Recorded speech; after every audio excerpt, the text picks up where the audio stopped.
వరంగల్ నడిబొడ్డున arts college గ్రౌండ్లో ఇందిరాగాంధీ గారి జన్మదిన సందర్భంగా మన పరిపాలన రేవంత్ రెడ్డి గారి నాయకత్వంలో సంవత్సర కాలం పూర్తి చేస్తున్న శుభ సందర్భంలో మరి వరంగల్ నగరాన్ని ఎన్నుకొని ఇక్కడ విజయోత్సవ సభ నిర్వహించుకోవాలని ఆలోచనతోటి మరి ఇక్కడికి విచ్చేసి ముఖ్య అతిథిగా ఈ కార్యక్రమంలో పాల్గొంటున్నటువంటి మన ప్రియతమ నాయకులు మన ముఖ్యమంత్రి సోదరులు రేవంత్ రెడ్డి గారికి, మన డిప్యూటీ సీఎం బట్టి విక్రమార్క గారికి, మన పిసిసి ప్రెసిడెంట్ మహేష్ కుమార్ గౌడ్ గారికి, మరియు నా తోటి మంత్రులకు, ఎమ్మెల్యేలకు, ఎంపీలకు, మరి ఇతర ప్రజా ప్రతినిధులకు, అదేవిధంగా ఈ కార్యక్రమాన్ని ఇంత విజయవంతం చేయడానికి అహర్నిశలు పనిచేసినటువంటి కలెక్టర్స్కి, కమిషనర్కు, సిపి గారికి మరియు ఇతర అధికార బృందానికి, ఈ కార్యక్రమానికి వివిధ ప్రాంతాల నుంచి విచ్చేసినటువంటి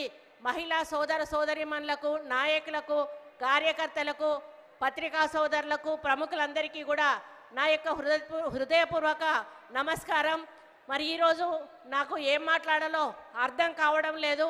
ఎందుకంటే నేను 30 సంవత్సరాల నా రాజకీయ జీవితంలో చాలామంది ముఖ్యమంత్రులను చూశాను. అందులో ముఖ్యంగా నేను అందరికంటే అభిమానించేటువంటి నాయకుడు రాజశేఖర రెడ్డి గారు. రాజశేఖర రెడ్డి గారి తర్వాత అత్యంత అభిమానించే నాయకుడు ఎవరంటే రేవంత్ రెడ్డి గారు అని చెప్పి నేను మరి పబ్లిక్గా నేను చెప్తా ఉన్నాను. అయితే అన్ని ముఖ్యమంత్రుల మీటింగులు కూడా నేను అటెండ్ అవ్వడం జరిగింది. జనరల్గా ముఖ్యమంత్రులు ఒక మీటింగ్ పెట్టినప్పుడు ఆ మీటింగ్లో మాకు కావాల్సిన సమస్యలను చెప్పి, అన్న ఈ సమస్యలు ఉన్నాయి, ఇవి తీర్చండి, వచ్చేసారి మీరు వచ్చినప్పుడు ఈ సమస్యలకు పునాది వేయాలి అని చెప్పినటువంటి సందర్భాలు ఉన్నాయి. ఆ తర్వాత ముఖ్యమంత్రి గారు మరి అవి మంజూరు చేసి మళ్ళీ వచ్చి ఫౌండేషన్ వేసినటువంటి సందర్భాలు ఉన్నాయి. కానీ బీఆర్ఎస్ ప్రభుత్వంలో ఆ ముఖ్యమంత్రి దగ్గర కూడా నేను పనిచేశాను.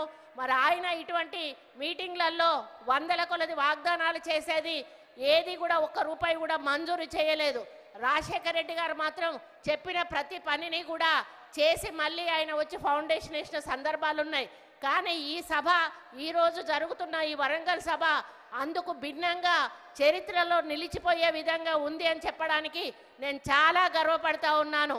ఎందుకంటే మరి నేను పోయే టైం ఎటువంటిదో, అన్నం మూడు ఎటువంటిదో, కానీ నేను ఎప్పుడు పోయి ఏది అడిగినా కూడా చూద్దాంలే అక్క, చేద్దాంలే అక్క అనేటోడు. నేను ఊరికే అనుకునేదాన్ని, అయ్యో అన్న దగ్గరకు పోయి అడుగుతా ఉన్నా, అన్న ఏది అడిగినా కూడా చూద్దాంలే చేద్దాంలే అంటాడు. మరి ఇప్పటి వరకు ఒక అభివృద్ధి కార్యక్రమానికి మేము శ్రీకారం చుట్టలేదు. మరి ప్రజలకు మేము ఏ విధంగా సమాధానం చెప్పుకోవాలని పదే పదే నేను మదన పడతా ఉండేదాన్ని.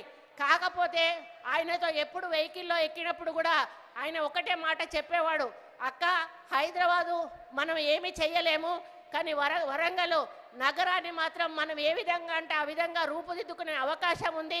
కాబట్టి వరంగల్ని ఎన్ని ఫండ్స్ అయినా కూడా ఇచ్చి ఒక మంచి పట్టణంగా తీర్చిదిద్దడానికి మన వంతు సహాయం సహకారం తప్పకుండా ప్రభుత్వం నుంచి ఉంటుంది. దానికి మాస్టర్ ప్లాన్ అనేది చెయ్యాలని వారు కోరడం జరిగింది. మరి మా ఇన్ఛార్జ్ మినిస్టర్ శ్రీనివాసరెడ్డి గారు ఇక ఆయన పట్టుకున్నాడంటే ఉడుపు పట్టే వదిలిపెట్టాడు.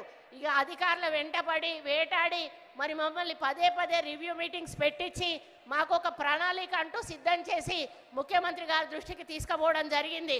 మరి ముఖ్యమంత్రి 19వ తారీఖు వస్తున్నారు అంటే జనరల్గా ఏదో మహిళలకు సంబంధించిన మీటింగ్ పెట్టి వెళ్ళిపోతారేమో అని నేను అనుకున్నాను.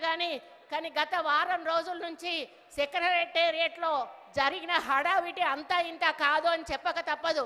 అన్ని డిపార్ట్మెంట్స్ కూడా అలర్ట్ అయిపోయాయి.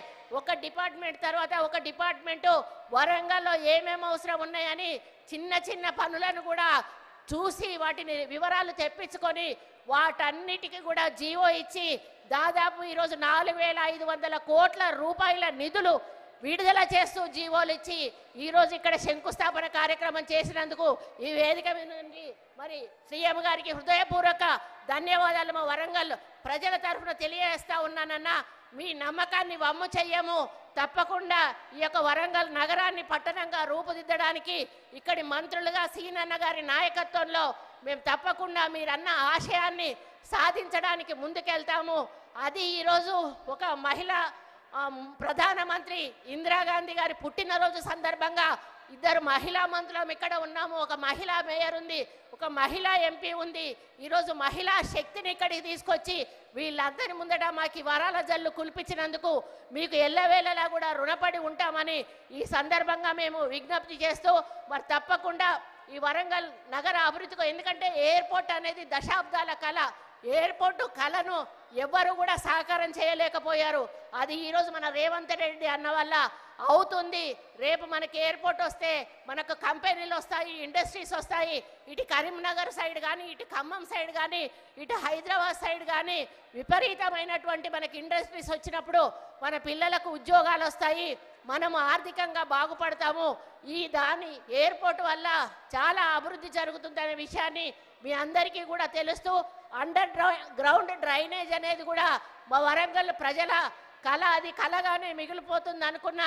కానీ ఈరోజు దాన్ని నిజం చేసినందుకు మిమ్మల్ని ఈ వేదిక మీద నుంచి మా ప్రజల తరఫున ధన్యవాదాలు తెలియజేస్తూ, ఇంకా మీరు చాలా శంకుస్థాపనలు చేశారన్న, వాటితో వరంగల్ నగరం అంతా కూడా సుందరంగా తీర్చిదిద్దబడుతుంది.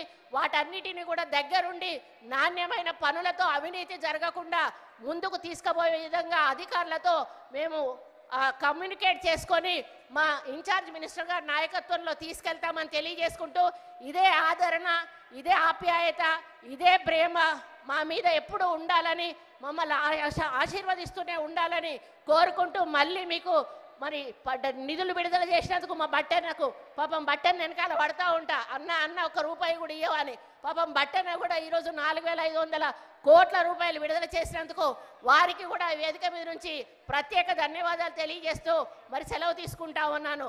జై కాంగ్రెస్!